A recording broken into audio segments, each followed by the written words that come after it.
Thursday, September 14th. We are driving towards Bruce Peninsula National Park. So we actually did a camping trip about a month ago, I think now. And that was our first time camping. And I think you liked it.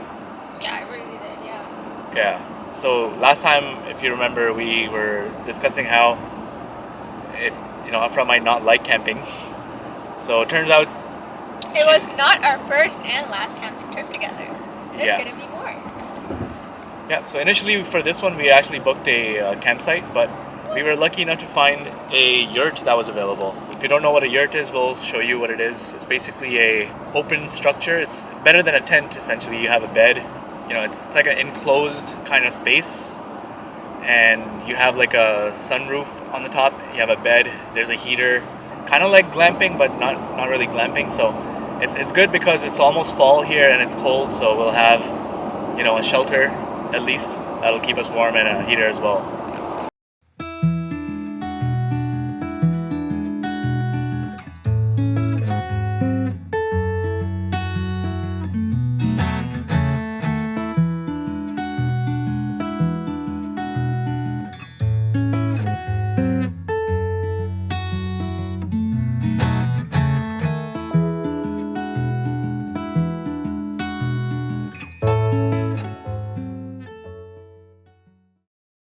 It is very dark here. If you are coming to a yurt, I recommend you come during daylight, because we did have to do a little bit of a walk. Our car is parked maybe about a 10-minute walk away. Luckily they have these carts that I'll show you tomorrow because it's too dark outside. But we loaded the cart, we put all of our luggage on there, and we dragged it all the way to our yurt. If you're going to be staying here, do bring lots of light. We have one lantern and another one outside right now, right there. It's a bit dull, but you can see it's right there. And I have my headlamp also. So be sure to bring lots of lights. Be ready for being in the dark if you are not bringing lights. And we'll do a bit of a tour of the yurt tomorrow, because it's you won't be able to tell much right now.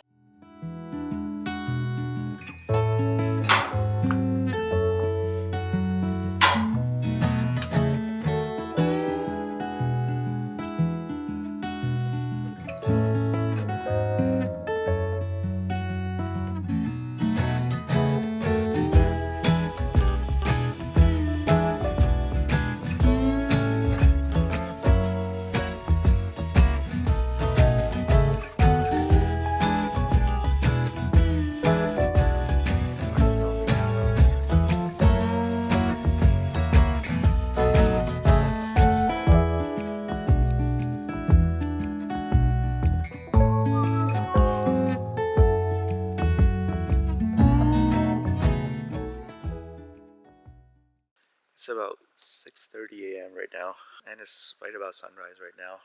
This is our yurt. Cypress Lake is actually right in front of our yurt. Leading up from our yurt is a little bit of a trail, and it goes right to the lake. So I'm gonna go watch the sunrise. We are facing west, I think, so we won't see the sun come out. But there's a really nice mist along the top of the lake, and we're just starting to get daylight, so I think it looks really nice.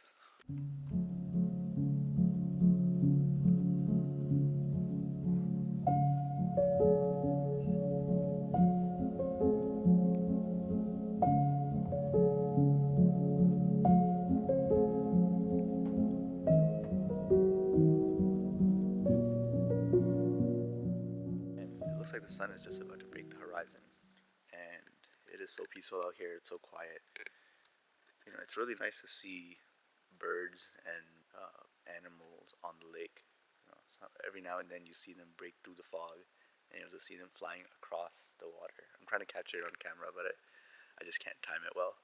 The other thing I notice is there's woodpeckers, I think. So every now and then you hear continuous knocking. I'm hearing that every 5 to 10 minutes. It's just interesting observing all the noises here.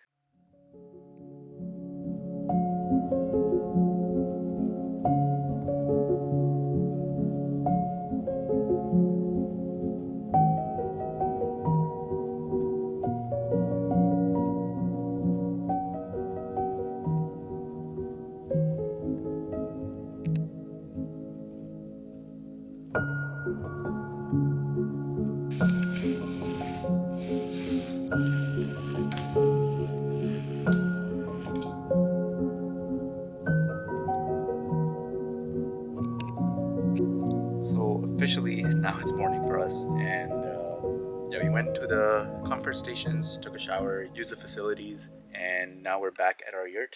So we're gonna cook breakfast first. We'll eat, get energized, have some tea because we don't have coffee. But afterwards, we'll do a tour of what you get when you book the yurt. So.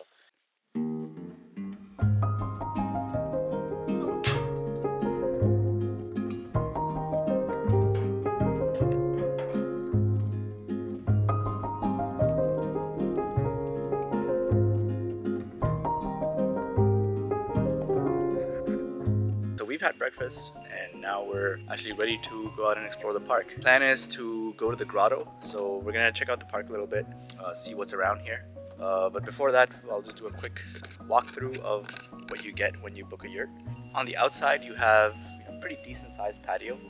Obviously, we used the grill last night, which is back there, so they give you an outdoor or patio table type of thing with 2 chairs. There's like a station back there to do your chopping and food prep. On this side, there's 2 chairs and there's like a little fire pit that we didn't actually use last night because it was too dark. We didn't bother starting a fire outside. Then we'll go inside the yurt. This is the back entrance or exit. So we'll go inside next. The yurt has 2 entrances. There's a front entrance and there's the back entrance right there that leads to the patio. Both of them are locked and both of them have window shutters, so you have really good privacy when you're inside the yurt. The yurt also has, which is really cool, this, don't exactly know what it's called, a solar roof, whatever. So you have, in the daytime you have really good lighting. It's actually really cool to wake up to this because you look around you and there's like these cool patterns and lines that lead up to the sunroof there. Of course, the structure is entirely wooden and there's this cloth type of material, nylon cloth, whatever it is. So it does get chilly in here at night, especially if you're coming in winter or fall. But overall it's nice. It does retain a bit of heat as well, so you're protected from the elements. It's not bad at all. With the yurt, you get a bunk bed. So that's a twin bed at the bottom, a single bed at the top. There is a pull-down mattress here. Which we haven't tried to pull down actually because we don't have a need for it. We'd rather have extra space for our dining table and whatnot. But this is another double or queen bed that you can use, so it fits 2 people. So overall in this yurt you can fit 5 people, which is nice. And there's a wooden furnace, which is awesome. We really loved it last night. We fell asleep listening to the crackling of the fire. So when this thing is firing, if you have logs in there, this thing will burn for like 2 hours if you leave it unattended, and it does a great job at heating up the entire yurt. Oh, and that's the cart that they give you here. Every site gets their own cart that you can use for pulling and hauling your gear, your luggage.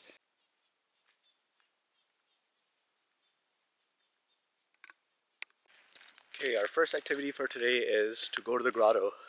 So we're going to park to a parking lot, P1, which is for day use only, but it's closer to the trail. And from there we'll hike to the grotto. It should be like a 15-20 minute hike.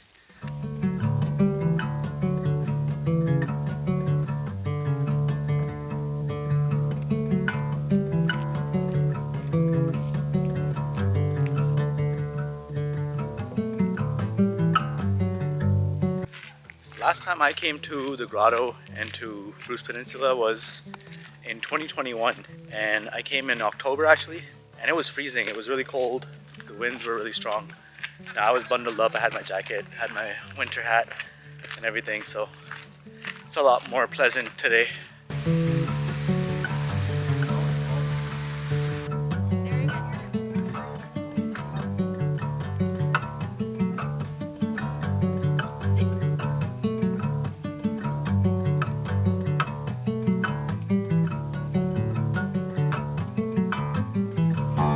Saw a rattlesnake. It was a tiny one and it was right in the middle of the trail, but yeah, there was a nice couple that she kind of guided the snake to go back to the beside the trail to the grass. But yeah, apparently so cute. Yeah, it was actually really pretty. I made a video of it. But apparently they are venomous, so that's kind of scary. Right now I'm being very careful, keeping a lookout wherever I step because I don't like snakes.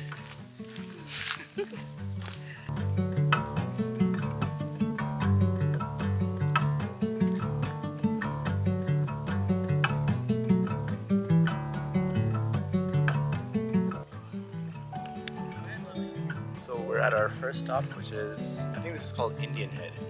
Yeah, people are sunning out here. I think the water's probably pretty warm right now. It's sunny and it's, I guess, still late summer, early fall. So yeah, some people are out swimming and we're just chilling by the rock, enjoying the view. We're not at the grotto yet though. The grotto is further down.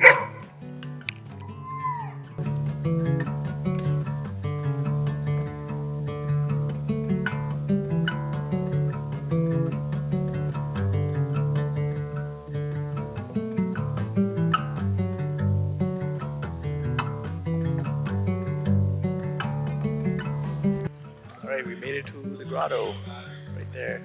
We're just stopping here for some photos, maybe a drink of water.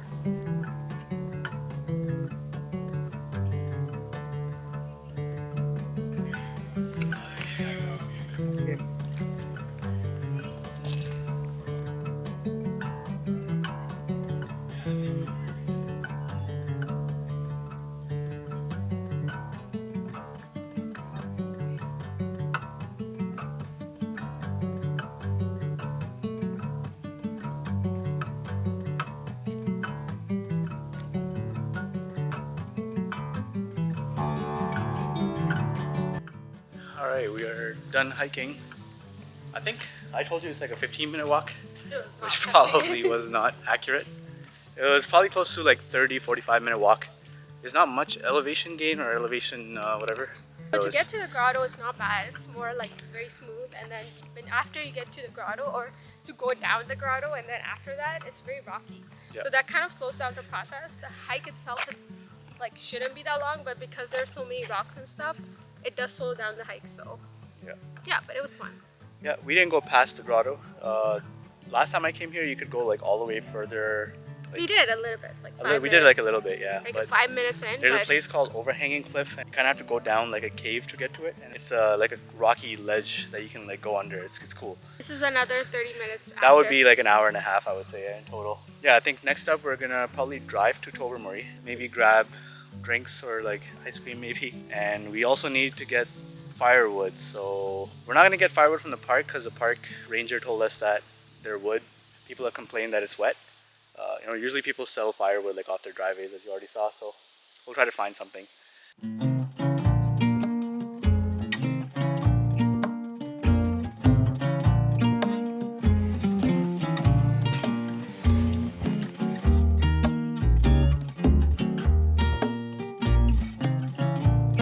Hey, we just had coffee and gelato from Stella's Gelato and Cafe. Yeah, the coffee tasted good. We got a creme brulee gelato, so that was also really good. So highly recommend it. We are back at the Yurt after checking out the grotto. We got some firewood from Tobermory. For the rest of the day, I think we're gonna cook dinner. We'll try to find a good spot to watch the sunset. So I think our lakeside view here is actually gonna be really good for that.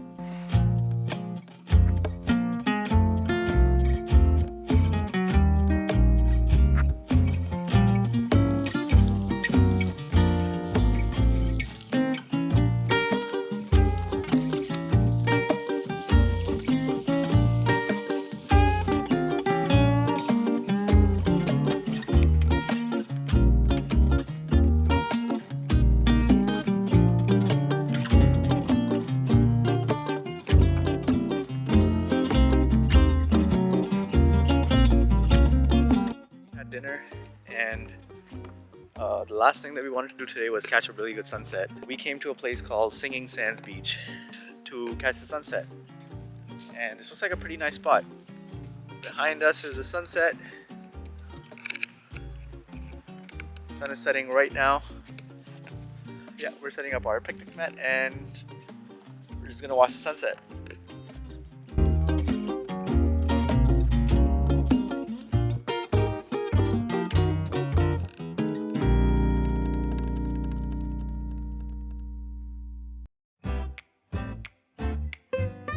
Our checkout was the following morning.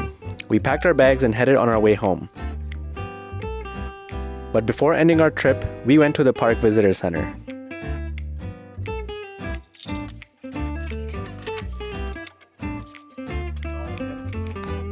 The visitor center has a viewing tower that peaks above the tree line, giving a nice panoramic view of Georgian Bay.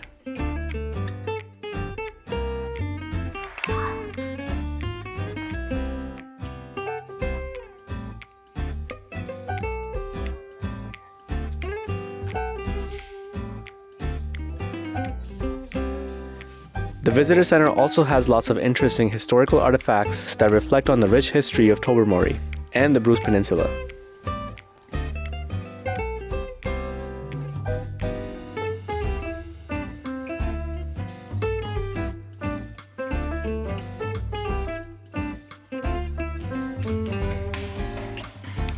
Marked the end of our Bruce Peninsula trip. It's a nice visitor center. I think it's fairly new. Last time I came, I don't remember seeing it. So it was probably built after COVID. And from the visitor center, we ended up getting a postcard. It's pretty nice, and it was like $1. So, yep, that's officially the end of our trip. We're gonna head back home, 3-hour drive back home, and grab lunch on the way. But yeah, that's Bruce Peninsula. That's Bruce Peninsula National Park. Can you keep it in your bag? Why does it smell like biryani?